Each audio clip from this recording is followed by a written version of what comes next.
أعوذ بالله من الشيطان الرجيم. بسم الله الرحمن الرحيم.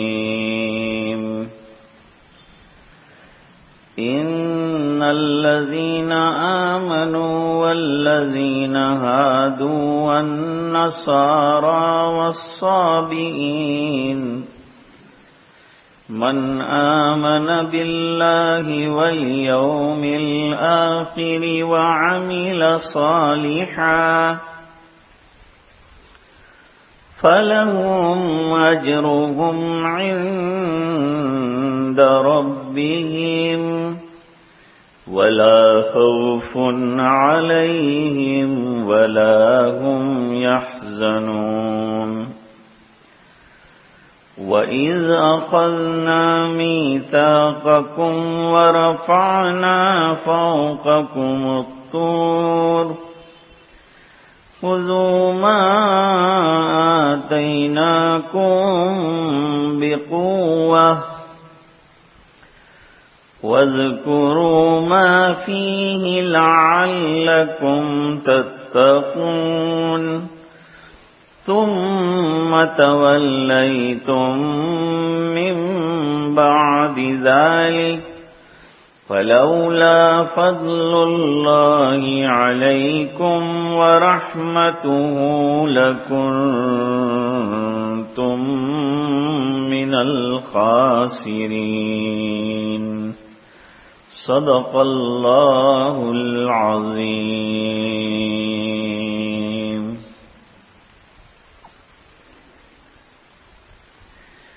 یہود کے احوال بیان کر رہے تھے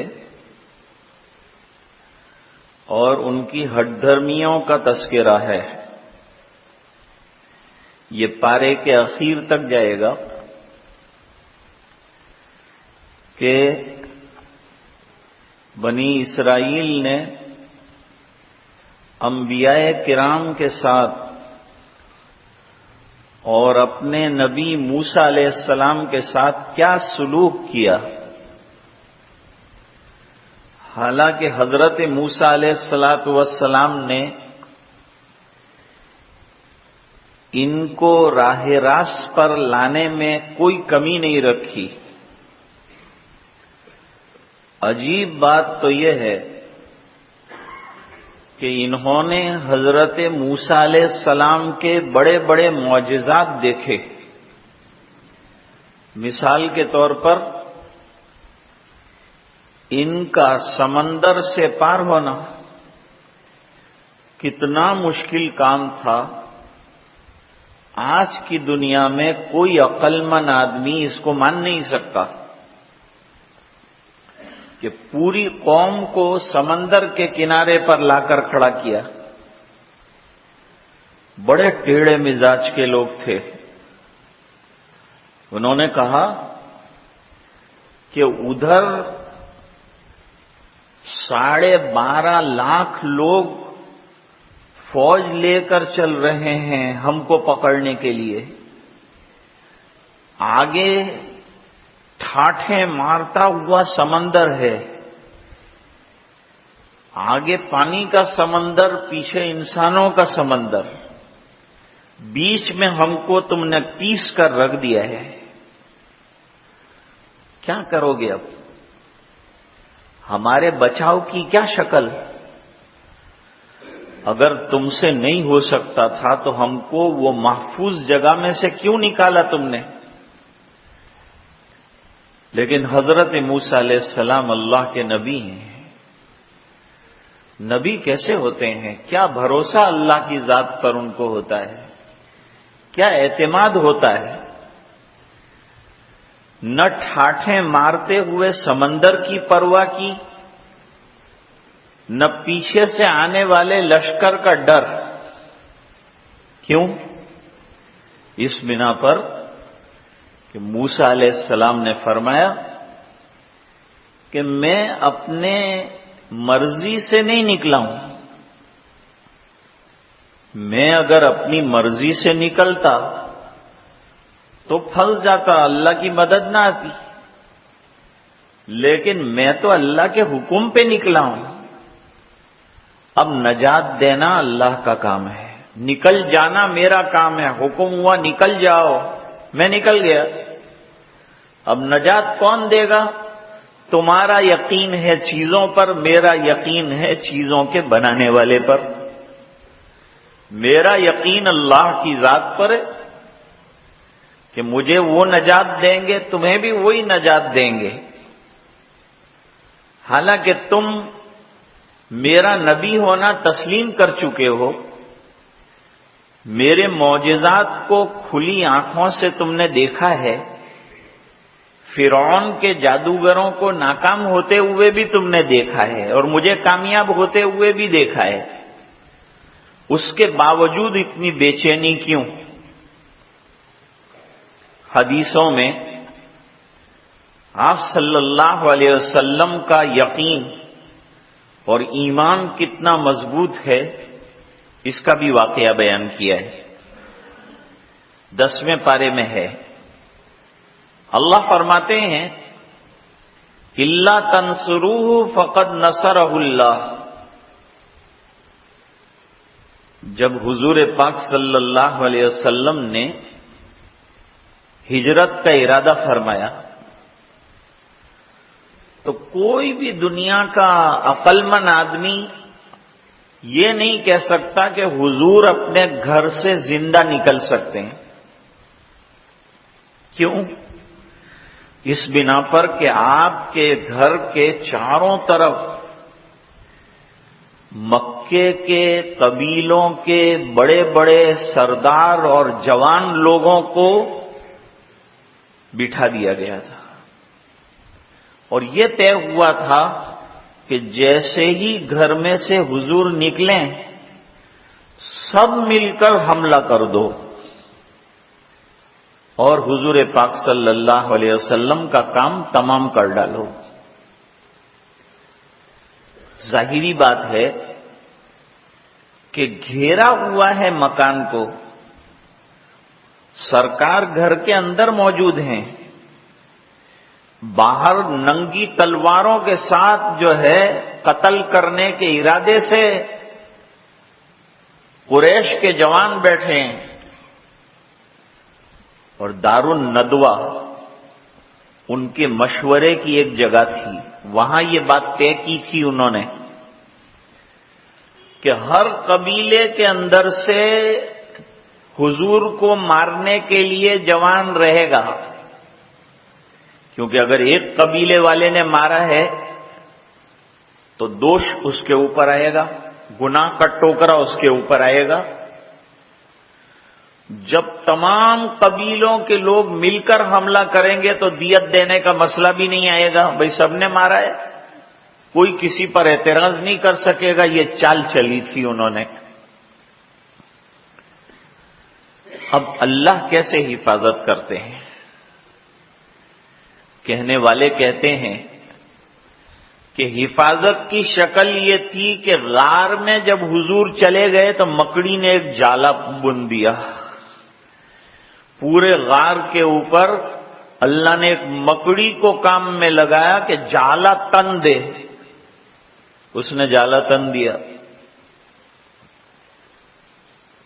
اب جب حضور مکان سے نکل گئے،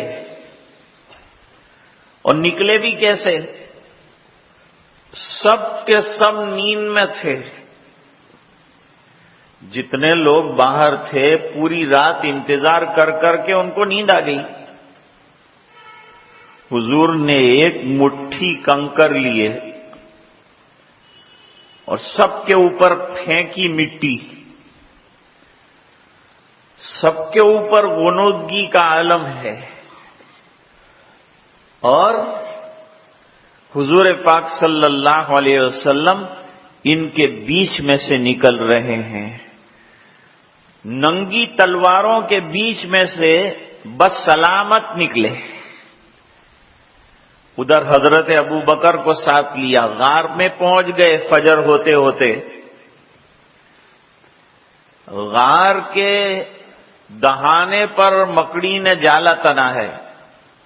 اب انہوں نے آنکھیں ملی، صبح ہو گئی، حضور نکلتے نہیں ہیں، تو انہوں نے دروازہ کھولا۔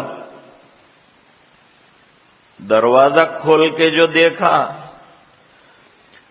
تو حضرت علی رضی اللہ تعالیٰ عنہ حضور کے بستر پر لیٹے ہوئے ہیں۔ یہ ان کی بہادری کی بات ہے۔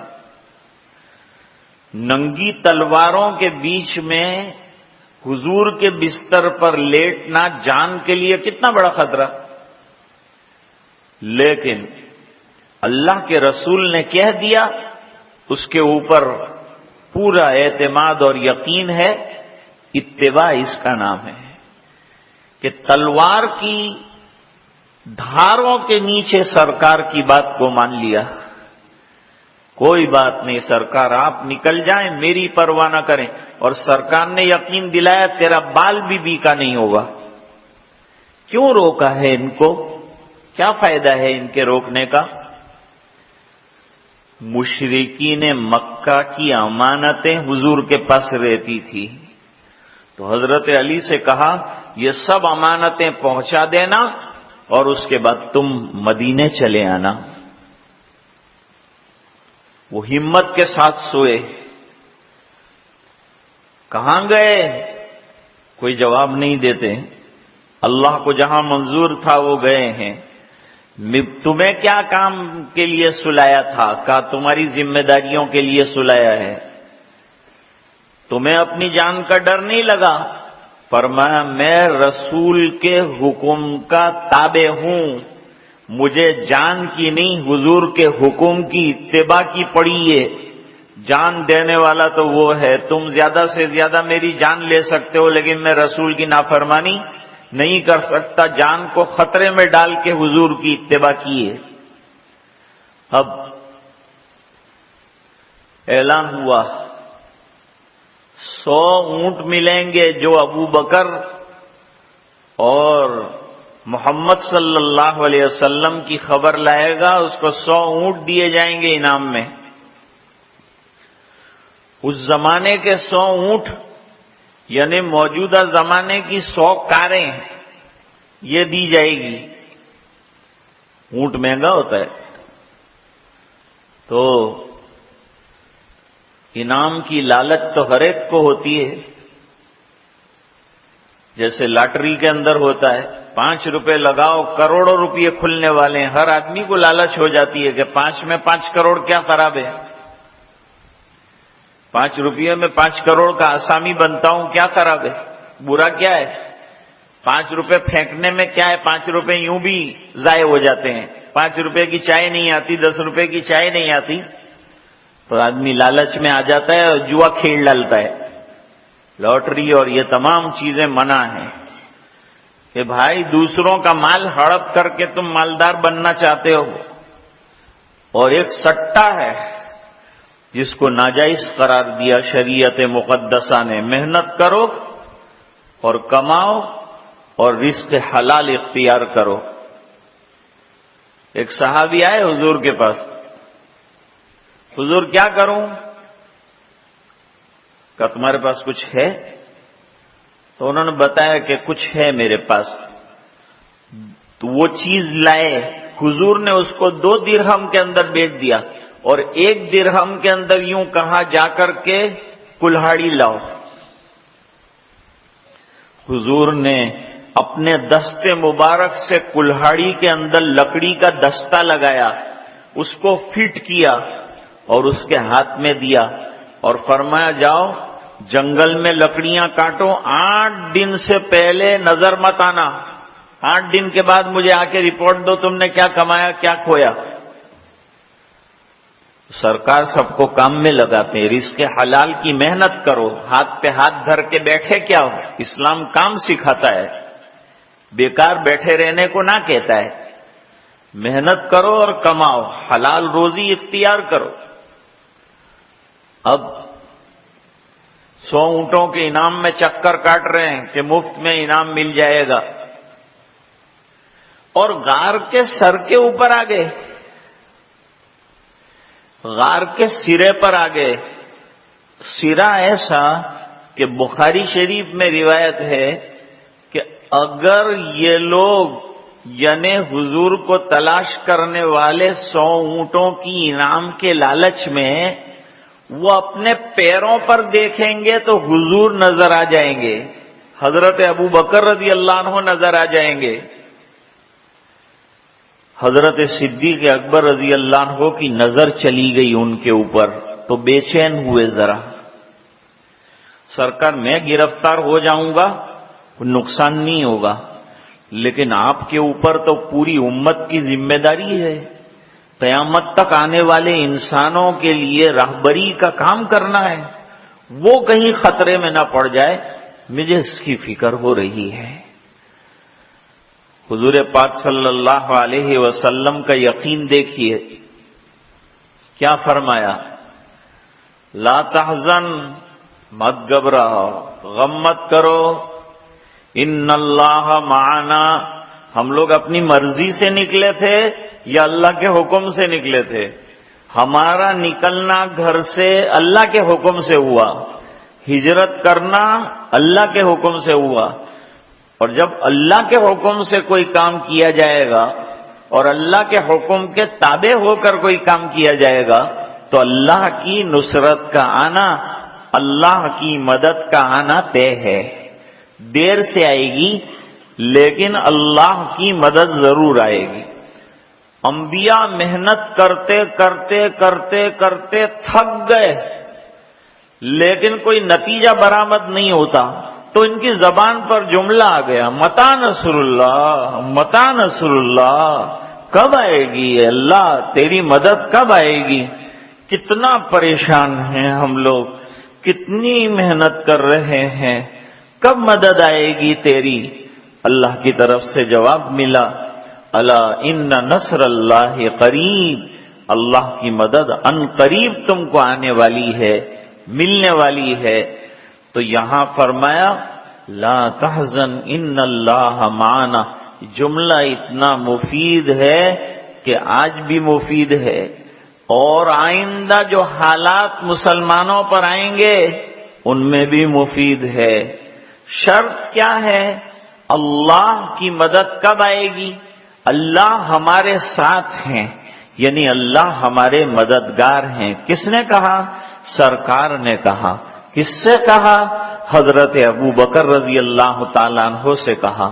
ان کی گھبراہٹ دور ہو گئی، اتنے یقین کے ساتھ یہ جملہ کہا کہ حضرت ابو بکر رضی اللہ عنہ کے دل سے گھبراہٹ جاتی رہی، اتنا سکون ہو گیا۔ ایسا سکون کیوں ہوا؟ جو خود پرسکون ہوتا ہے اس کی بات سے سامنے والے کو بھی سکون ہوتا ہے، اور جو اعتماد دل کے اندر رکھتا ہے اور اعتماد کے ساتھ بات کرتا ہے سامنے والے کے دل کے اندر بھی وہ اعتماد اتر جاتا ہے۔ نبی کی بات دلوں میں اثر کیوں کرتی ہے؟ اس بنا پر کرتی ہے کہ نبی جو بات کرتا ہے پکے یقین کے ساتھ کرتا ہے، اس کی آنکھوں کا دیکھا ہوا ہے، اس کو دیکھ کر وہ کہتا ہے، ہم سن کر کہتے ہوں گے لیکن نبی کو دکھایا گیا ہے، آخرت کے مناظر دکھائے گئے ہیں، جنت دکھائی گئی، یہاں تک کہ حضرت ابراہیم علیہ السلام کو موت کے بعد زندگی کیسے دیتے ہیں ہم، وہ بھی دکھایا گیا۔ حضرت عزیر کو 100 سال کے بعد جگا کر بتایا کہ اتنا لمبا عرصہ گھنٹوں اور منٹوں کا تم کو لگا، یہ سب نبی کو اللہ تعالی جو ہے لائیو دکھاتے ہیں تاکہ جب لوگوں کے سامنے وہ بات کرے تو وہ سنی ہوئی بات نہ ہو بلکہ وہ دیکھا ہوا اور تجربہ کیا ہوا ہو تو اس کی بات کچھ اور ہو جاتی ہے۔ بہرحال یہودی جو ہیں اور بنی اسرائیل حضرت موسیٰ علیہ السلام کے معجزات دیکھ چکے تھے، لیکن ٹھاٹھیں مارتے ہوئے سمندر کو دیکھ کر پریشان ہوئے کہ اب بچنے کی بظاہر کوئی راہ نہیں ہے، لیکن اللہ نے اسی سمندر کے اندر راستہ بنا دیا۔ اتنا بڑا معجزہ دیکھنے کے بعد تو یہ ہونا چاہیے تھا دنیا میں کوئی باوا ہوتے ہیں، باپو ہوتے ہیں، ایک آدھ جو ہے بات ان کی صحیح نکل جاتی ہے، لوگ جو ہیں ان کے لٹو اور ٹٹو ہو جاتے ہیں اور ان کے پیچھے دیوانہ وار جو ہے چلے جاتے ہیں۔ کھیرالو والے باپو آئے تھے کسی زمانے کے اندر، کہتے ہیں بوتل کھول کے رکھو، میری ایک پھونک جو ہے 25 کلومیٹر تک جاتی ہے۔ لوگوں نے ٹنکیوں کے ڈھکن کھول ڈالے، لوگوں نے مٹکوں کے ڈھکن کھول ڈالے، لوگوں نے بوتلیں، بڑے بڑے بوتلیں لوگ لے کر کھڑے ہیں اور کہتے ہیں کہ واقعی اندر پھونک آتی ہوئی ہم کو نظر آئی، حالانکہ پھونک خود نظر نہیں آتی۔ تو پھر وہ اندر آنا اس کو کیسے نظر آیا؟ لیکن ذرا سا کرشمہ نظر آیا، لوگ اس کے پیچھے دیوانے ہو گئے۔ اور یہ یہودی ایسے تھے کہ انہوں نے تو حقیقی معجزات دیکھے تھے، پھر تو نبی کی مخالفت کرنے کا کوئی سوال پیدا نہیں ہوتا، لیکن اللہ فرماتے ہیں اتنے ہٹ دھرم ہیں یہ لوگ کہ قدم قدم پہ مخالفت کرتے ہیں، نبی کو تنگ کرتے ہیں، نبی پر الزام انہوں نے عائد کیا، نبی کے دل کو دکھی کیا۔ یہ سب کام جو ہیں یہ بنی اسرائیل نے کیے ہیں۔ یہ سب باتیں بیان کر دینے کے بعد اللہ تعالیٰ فرماتے ہیں کہ اب اصل دعوت کی طرف آ جاؤ۔ جو سچا ایمان لے کر کے آئے گا، کسی بھی مذہب سے اس کا تعلق ہو، لیکن وہ سچا ایمان لے آئے اور اعمال صالحہ کرے۔ عمل صالح کس کو کہتے ہیں؟ وہ عمل جو شریعت کے دائرے کے اندر ہو اور جس سے اللہ راضی ہو اور جو اللہ کے بتلائے ہوئے طریقے کے مطابق ہو، جو رسول اللہ صلی اللہ علیہ وسلم کے طریقوں کے مناسب ہو، ایسے عمل کو عمل صالح کہیں گے۔ ورنہ کوئی عمل اچھا ہو کر بھی شریعت کے نقطۂ نظر سے صحیح نہ ہو تو عمل صالح نہیں کہلاتا۔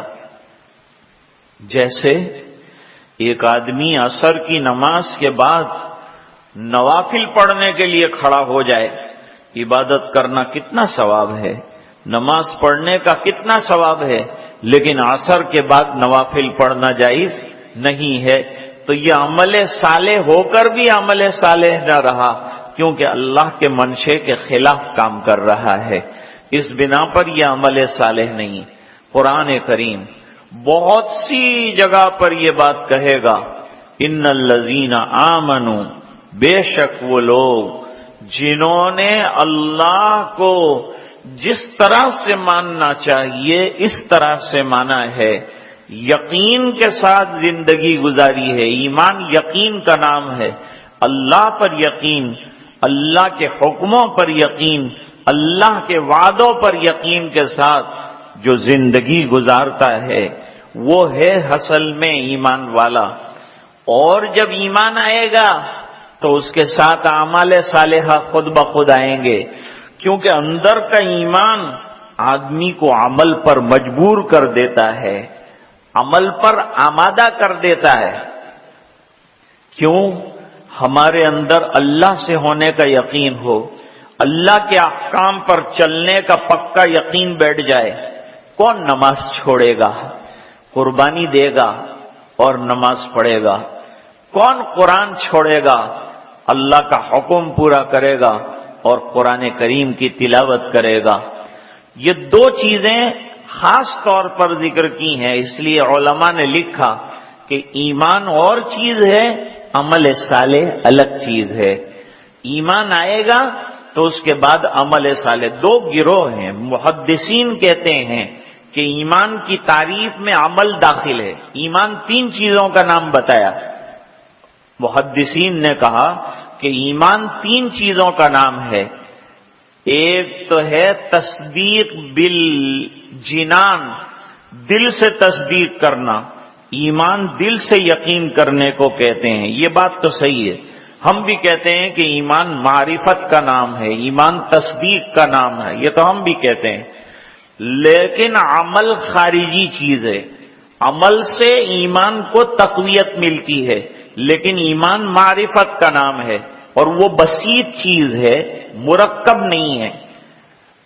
اور محدثین کہتے ہیں ایمان مرکب ہے، 3 چیزوں سے مل کے بنتا ہے۔ ایک تو تصدیق بالجنان، دل کا یقین، دوسرا اقرار باللسان، زبان سے اقرار کرنا، اور تیسرا عمل بالارکان۔ تو محدثین کی یہاں ایمان کے اندر عمل داخل ہے۔ ہم کہتے ہیں اگر ایمان میں عمل داخل تھا تو اللہ تعالیٰ نے آمنو کے بعد وعملوا الصالحات کیوں ذکر کیا؟ اس سے پتہ چلتا ہے کہ عمل یہ ایمان سے باہر کی چیز ہے۔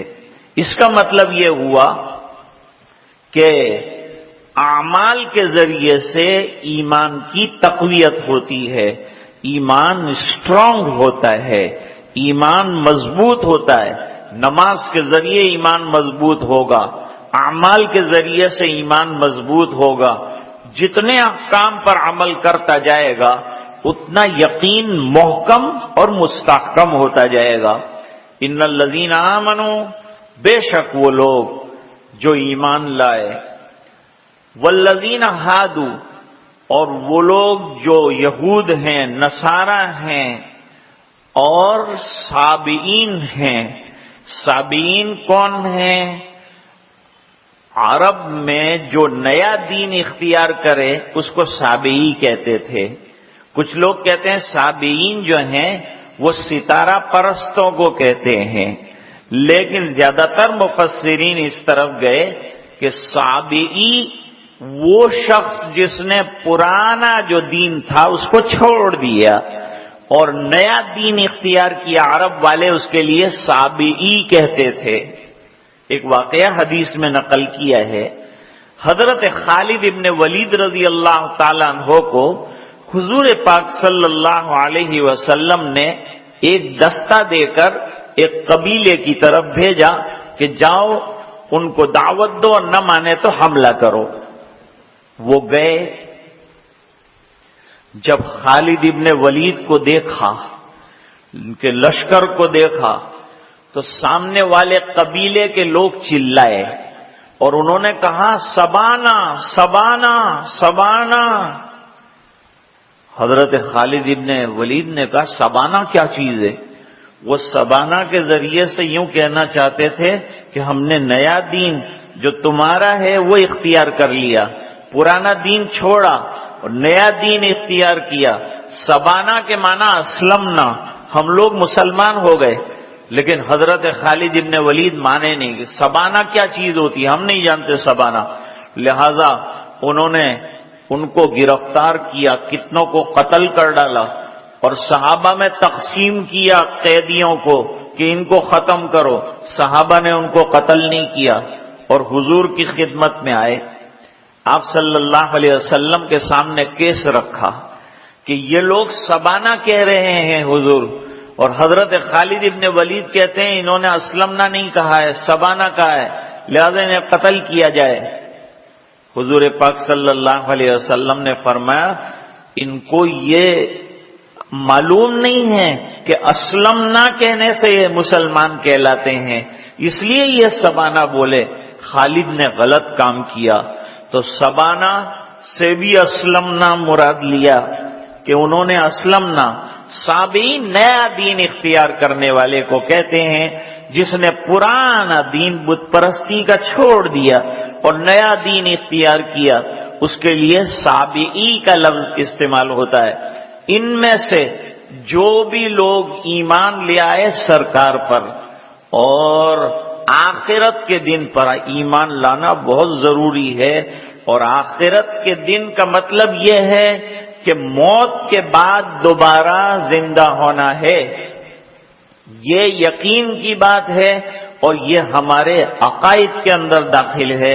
ہمارے بچوں کو بھی یہ بات پڑھائی جاتی ہے، آمنت باللہ والیوم الآخر والملائکۃ والقدر خیرہ وشرہ من اللہ تعالی۔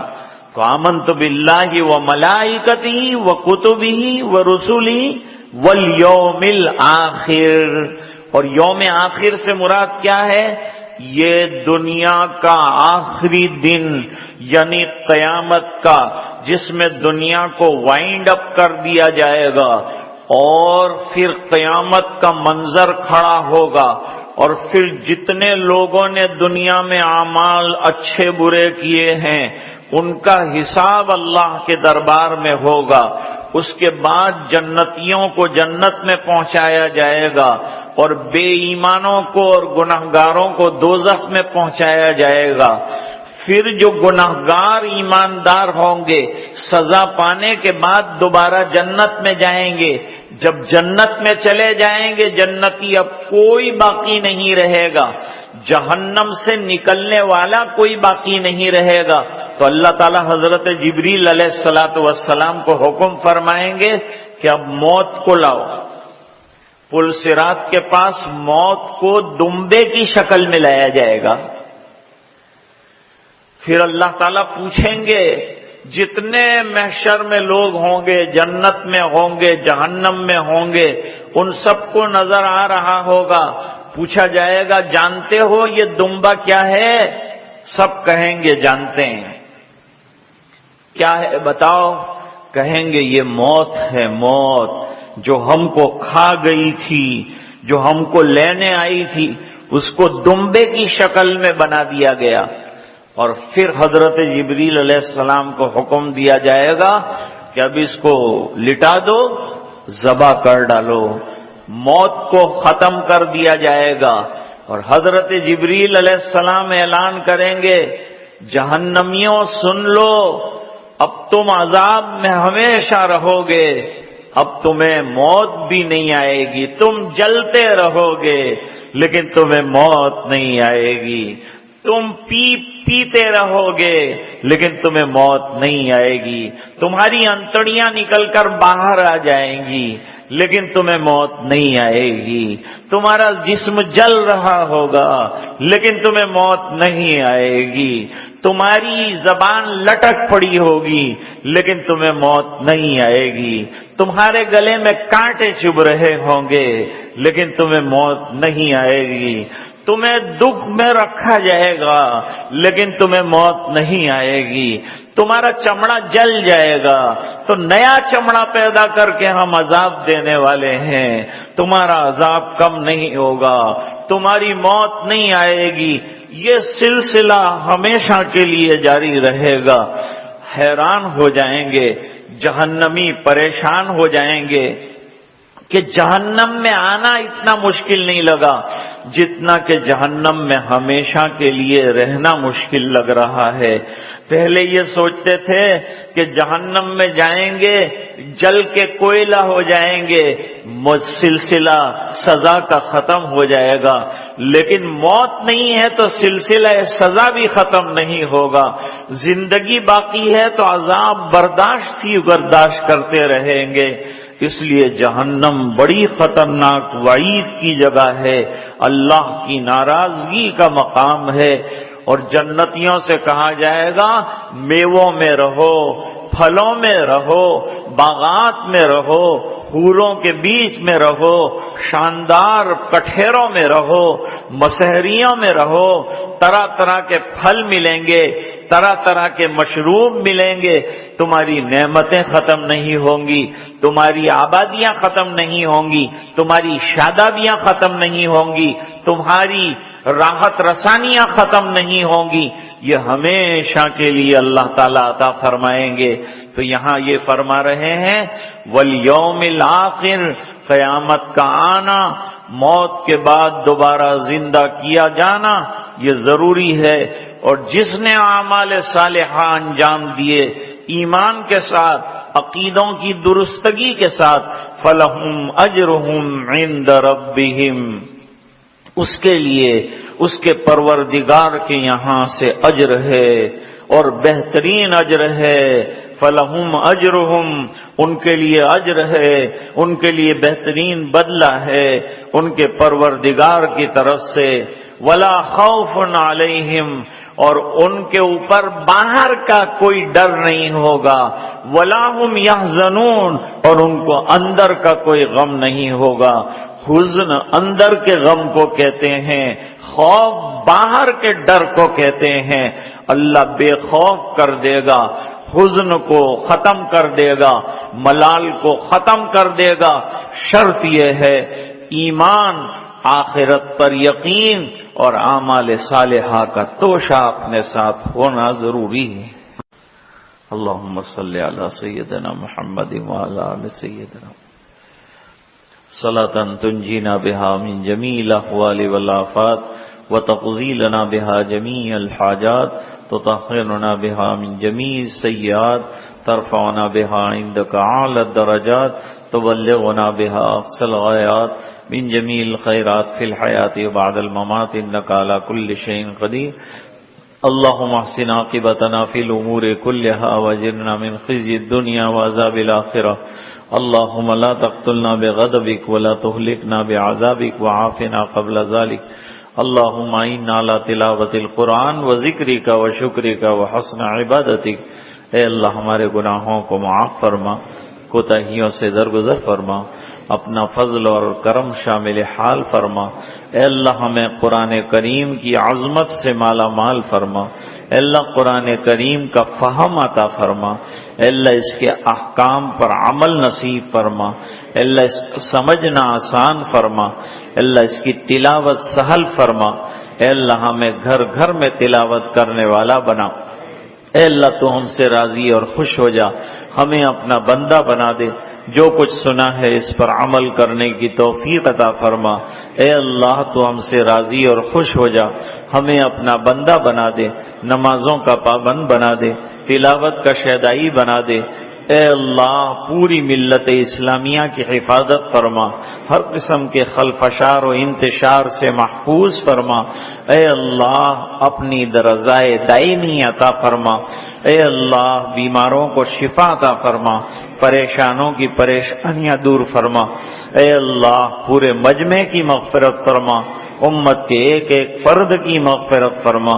دعائیں اپنے فضل و کرم حبیب پاک صلی اللہ علیہ وسلم کے طفیل منظور فرما، برحمتک یا ارحم الراحمین۔